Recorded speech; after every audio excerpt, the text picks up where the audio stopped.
parts of the body and is doing a demonstration of that right now. So what's Jojo going to lift the weight with on the inside, folks?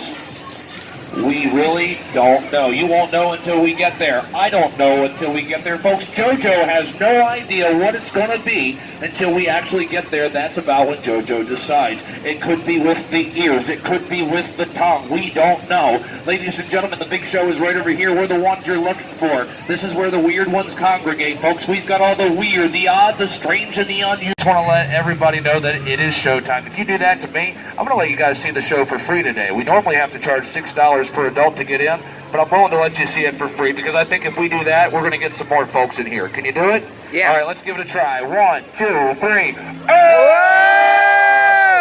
That's a pretty good one. All right, Cassidy Rose, let them in. Come on over, folks. Step right in. The big show is just about to begin.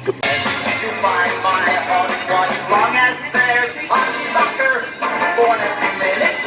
Each time that second hand speaks to the top like Danny Blind. Something popular is so thick their eyes so wide alone. My tail is bonafide baloney, just like we spin it. And ain't no man who can resist me wait and see. Cause there's a sure as shooting sucker born a minute. And Frank's the biggest one, excluding none.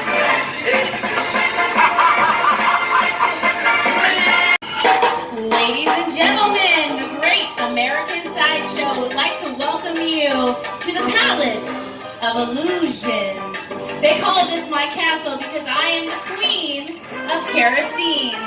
But right behind this curtain right here, I have the most death-defying, mystifying, and dangerous individuals that you have ever seen. Now, we are professional weirdos, so if you like your current configuration of body parts, we suggest that you don't do any of these at home. Leave it to us, but you can help us out by giving us love. If you see something up here that is beyond strange and it's got your attention, holler, hoot, nanny, and give us some claps because we love that. We will give you that energy back tenfold. Please don't feel like you're distracting. So let me ask you, Ohio, boys and girls of every age, wouldn't you like to see something strange? Yeah!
Our next performer, Miss Savannah. Let's hear it one more time for the amazing Jojo. Yeah! Alright, so the next act I have for you guys involves 3 things. The first is a standard claw hammer. The second is a 5.5-inch solid steel nail. And the third is my face. What I'm about to do is take this nail and hammer it straight through the center of my head, right below my brain. Now, I am going to be honest with you guys, the nail is not very sharp. Fortunately, this is alright, because it's not the point of the act. The jokes do not get any better from here, folks. So, not trying to do any damage, not trying to give myself a budget lobotomy. What I am trying to do, the actual point of the act, is to show you guys that I am something known as a human blockhead. This act was developed in the early 1900s by a man named Melvin Burkhart after his nose was broken during a boxing match. So what do you guys say? You ready to see it? Yeah! Here we go.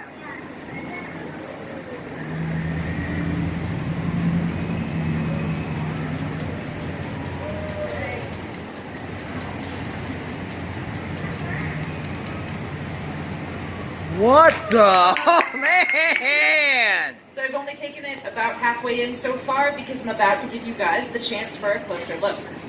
I'll kneel down at the edge of the stage, and I encourage you all to come as close as you're comfortable, right up to the rope if you'd like.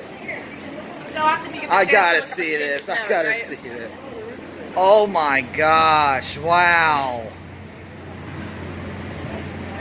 Wow. What do you guys think? Should I take it the rest of the way in? Yeah. Give it a shot. Give it a shot.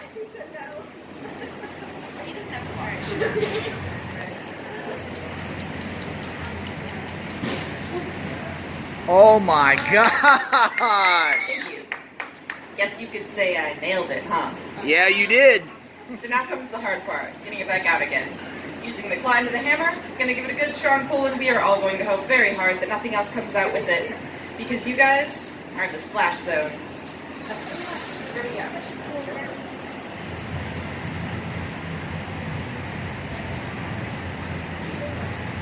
Wow. Thank you. Dang. Woo! Oh, don't give me that look. I thought I saw some blood. But it's not. That, ladies and gentlemen, is why they call me the human Blockhead. Thank you. Woohoo! Now I'd like you guys to welcome up to the stage for our next act, the incredible Cassidy Rose.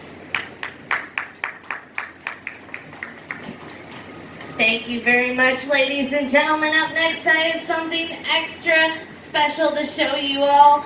A few years back, we went all the way down to South America, where we encountered what we were told to be the world's largest and hairiest spider. So I hope we're all spider fans. I certainly am.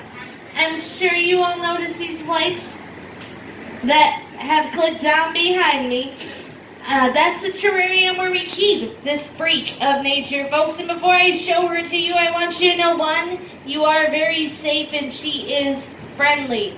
Two, I want you all to pay very close attention to her face.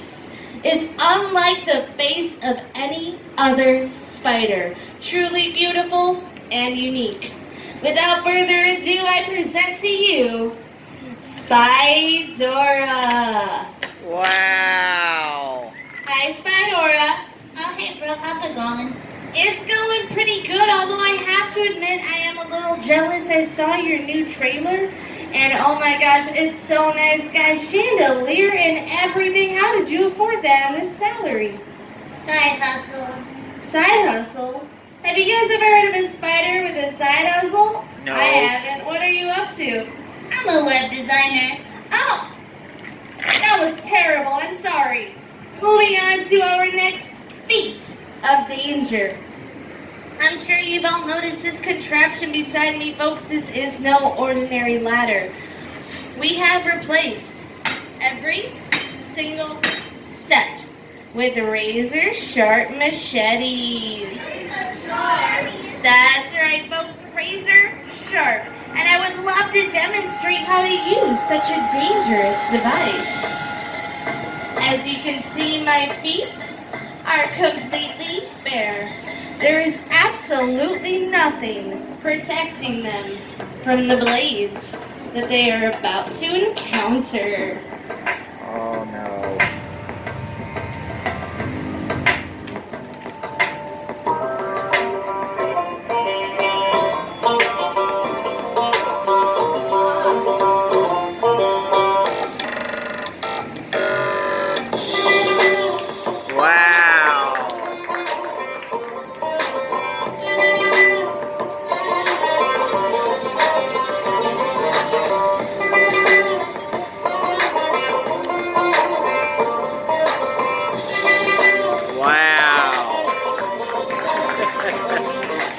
Thank you very much, ladies and gentlemen. Up next, I would like to direct all your attention to this side of the tent to Odd Corey and the Blue Box.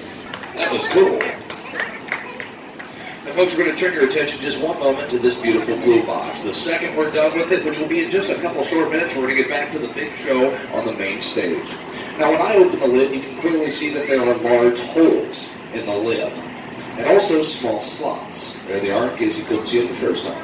Now, inside the box are 2 locks. If I go ahead and disengage those, I'll actually be able to open the box completely so that everyone can see that there's nothing in it.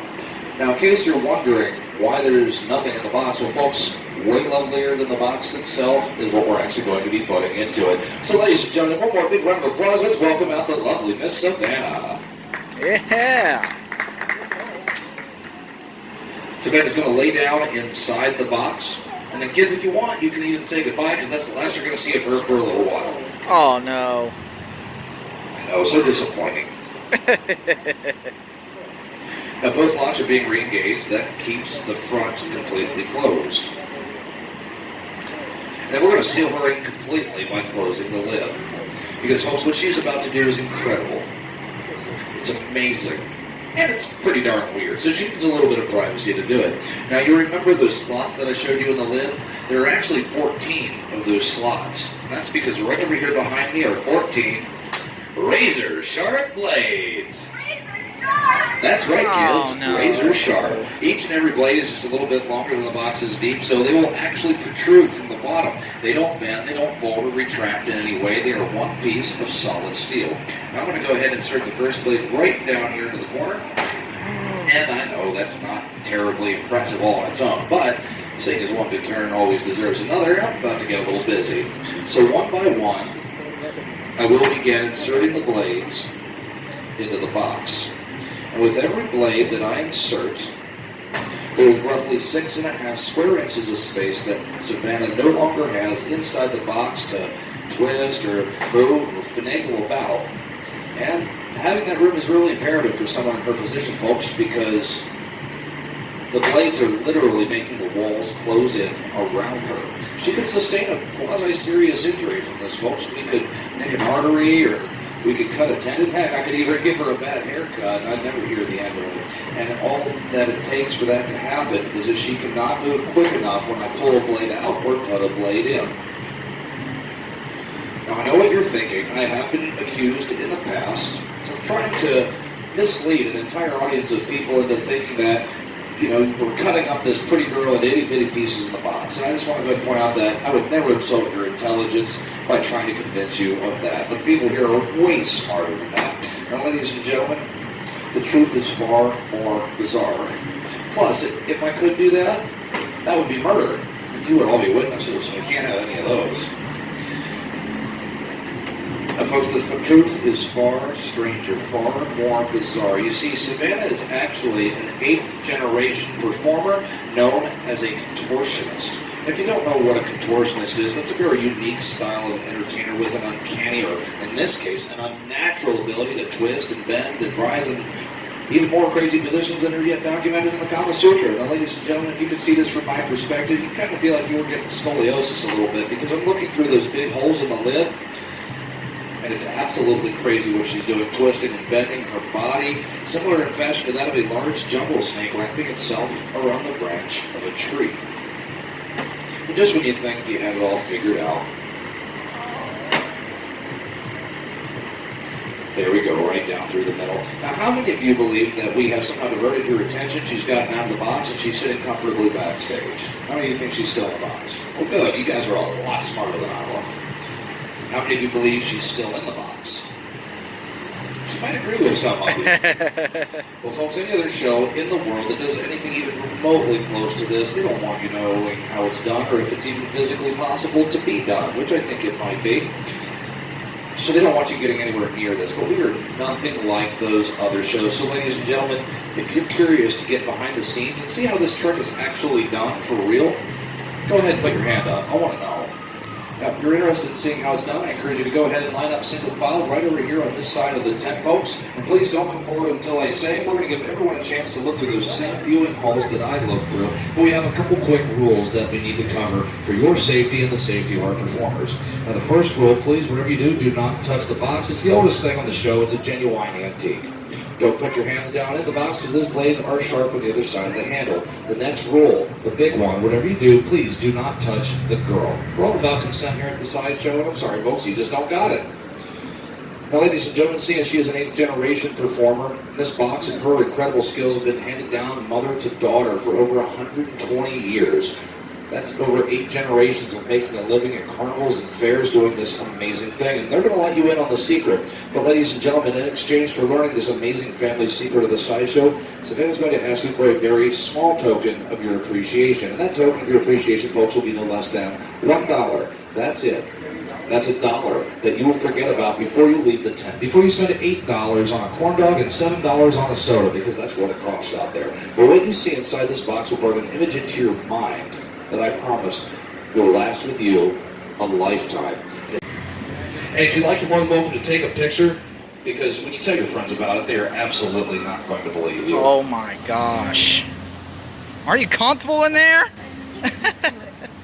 Oh, wow. Yeah, she may be a little used to it. That's incredible. What's that, sir? Oh, yeah. Yes, she does. But no, she will not. And folks, this is actually a 150-year-old tradition that started with P.T. Barnum over 150 years ago in the late 1800s. And you're participating in that with us here today. And for that, ladies and gentlemen, we thank you. And what we're going to do, folks, is we're going to get the pretty girl out of the box. If you'd like, help me count down from the number 14, and we're going to pull all these blades out. 14. 13. 12. Count right. There we 12. go. That might be 12. Though. 11. 10. 9. 8. 7. 6. 5. 4. 3. 2. You didn't know what to do there, did you? And number 1. All right, ladies and gentlemen, we're going to open the lid and we're going to see what we've got left. There she is, folks. Just as beautiful as when she went in. The lovely Savannah, everybody. Yeah! Absolutely incredible. Well, folks, we'll kindly turn your attention back to the main stage. Ladies and gentlemen, these Scum Street Jacket Hug Me jackets were originally invented all the way back in the 1700s to restrain the mentally ill from harming themselves and other people. Then Mr. Houdini himself and many other escapeologists decided they wanted to take up this extreme challenge. You may have missed it, folks, but to get her arms free like that, she actually had to dislocate her shoulder and pop it back into place, risking muscle damage and so much more. Ladies and gentlemen, this is no easy task. It takes lots of mental strength training, folks, that's right. And Jojo is even almost out of this thing. It's completely incredible, folks. Watch as Jojo struggles, bending her arms all the way back. And we are ready, folks, to unleash those crazy beasts. Woo! Go, Jojo! So you guys may have noticed that it's a little bit hot here. This was new for me. I'm not from Ohio, but they are so good to be here at the sideshow that they actually let me take power naps when I need them, and they let me bring my very own bed. Now you might have noticed this is not quite a serta because, ladies and gentlemen, you are at the freak show. This is actually what we call the bed of nails. Every single one of these razor sharp nails, they are razor sharp. I actually have had to train for years, just like the ancient mystics did, to be able to change the way that my body perceives the pain of the impact from each of these. And now, it's just kind of like a really nice siesta. But y'all probably want me to make it more dangerous, don't you? All right then, let's bring out my danger dolls. Oh, joy. Oh, boy. Wow. And that's why they're calling me the strange strong around these parts. But we're not done yet, ladies and gentlemen. We've got so much more for you. This next person is so much more than strange. He's just downright odd. We call him Odd Corey.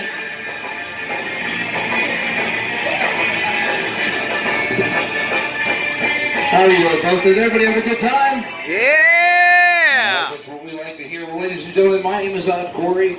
Believe it or not, you might not be able to tell by looking at me, but I'm one of the last practitioners on Earth. What every single expert in the world considers to be the single most dangerous out of all the deadly art forms. Now what you're about to see is a live demonstration, not an illusion, of a 4,000-year-old discipline that originated with the Nagasadu. These people were otherwise known as the fakirs, the mystics, or the holy men that walked the streets of India. Now here in modern Western times, you oversimplify our position and you simply call us sword swallowers. Now what this is here, folks, is a Japanese short sword known as a wakizashi. From the hilt to the tip, the blade is over 23.5 inches in length, over an inch wide, it weighs over 13 pounds.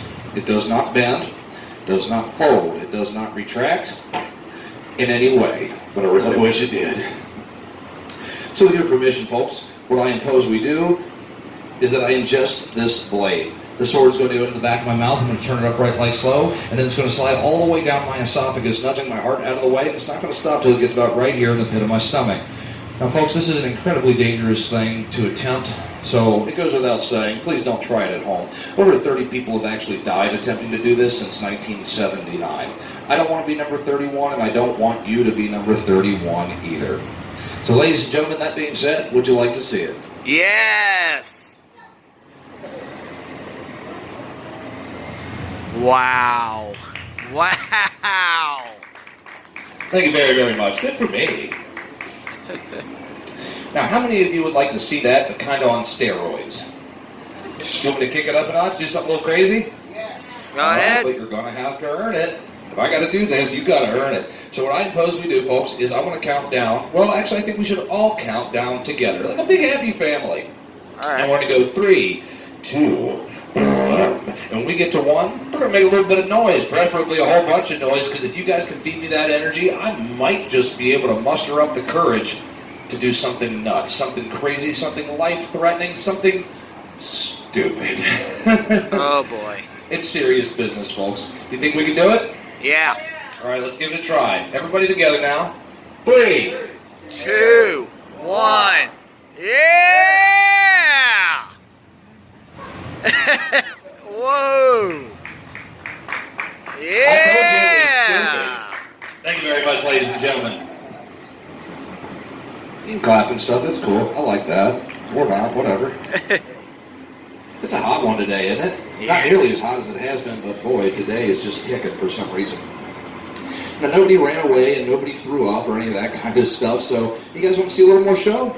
Yeah! Well, if you look right over here, folks, I'm sure you've all been eyeballing this kooky-looking chair. It's a pretty neat chair, if I do say so myself. This is an actual working replica of the electric chair that Thomas Alva Edison was commissioned to design and build in 1913 for the Sing Sing prison in New York. And now, its sole implementation, the entire reason he was commissioned to design this exact model, folks, was for the execution of America's most hardened criminals via electrocution.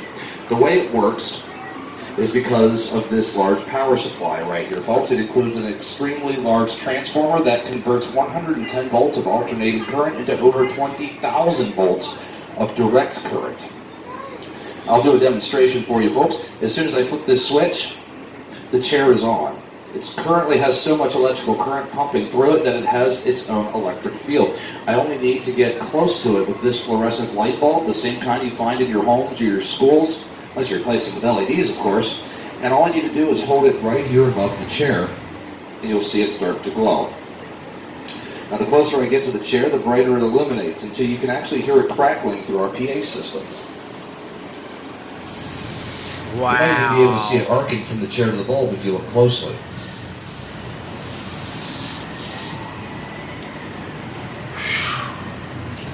Let's get a big round of applause for the chair. Yeah! It's cool, isn't it? I love playing with the chair.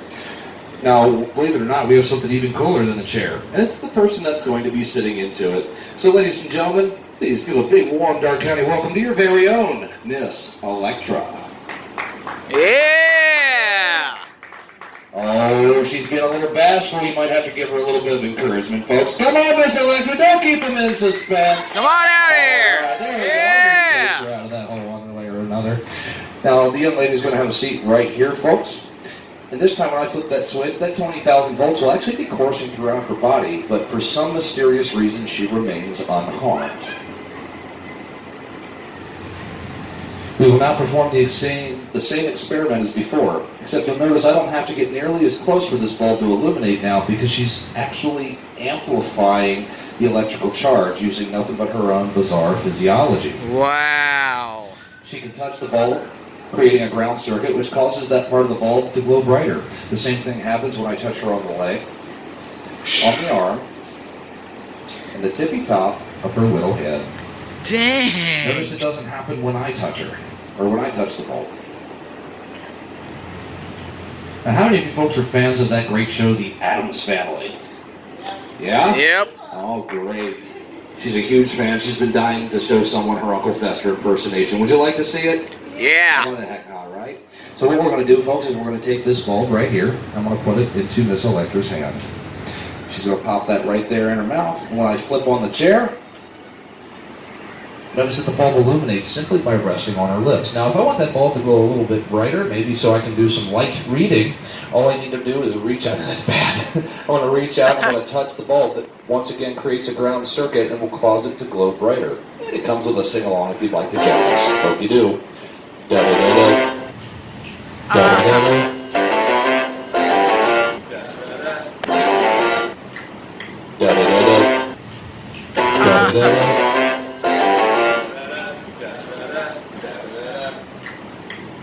Very nice. Sorry, folks, we couldn't afford to write the actual song, so we were kind of relying on you there for a minute. All our new friends outside, feel free to come in. This is a free show. We'd love to give you a really good look. Now, folks, we do have one more really cool experiment that we can do with our electric lady. Who knows what happens when you mix a spark of electricity with a propellant like gasoline? Oh boy. Just shout it out. What's that? You don't know? I'll give you a hint. It makes everything exponentially more fun and infinitely more dangerous. It's fire. Say fire. Fire! Yeah! I knew you guys were smart. It's fire. Now right over here, folks, is a fuel-soaked torch, not unlike the kind that the fire eater used in the beginning of the show. It's a steel skewer wrapped in gauze soaked in gasoline. Now, folks, in order for me to light it, all I need to do is extend the torch. Miss Electra will touch it, creating a spark, thus igniting it. Whoa! What? Now, just to prove that this is not an illusion, this is not a magic trick, this is actual science at work, folks, and sometimes it stings a little bit. I will attempt to light the torch on one of the more sensitive parts of Miss Electra's body. Woo! Felt that a little bit, folks. I think, Wow! Miss Electra, well, you're going to be grounded if you do that again, young lady. Geez, that hurt. Folks, what actually just happened was Miss Electra attempted to ground herself through my body, trying to get to the microphone, because all of that equipment is, in fact, grounded. Boy, that stung. Kind of gets me. Wow. Ladies and gentlemen, let's hear it for Miss Electra. Yeah! And folks, if we're all having a really good time and you like us being able to travel around and do this unheard of thing of giving big, crazy, free shows like this, consider possibly buying some really cool souvenirs. We have Great American Sideshow t-shirts, we've got handmade stuffed animals, we've got souvenir books, buttons, patches, all kinds of great stuff. And every cent of that, folks, it all goes right back here into preserving this dying art form and doing this big crazy show that we would normally have to charge like $6, $7 to get in on a fairground. And that's traditionally how it's done. It's unheard of for us to be able to give free shows. Now, ladies and gentlemen, you all have been a pretty darn good audience.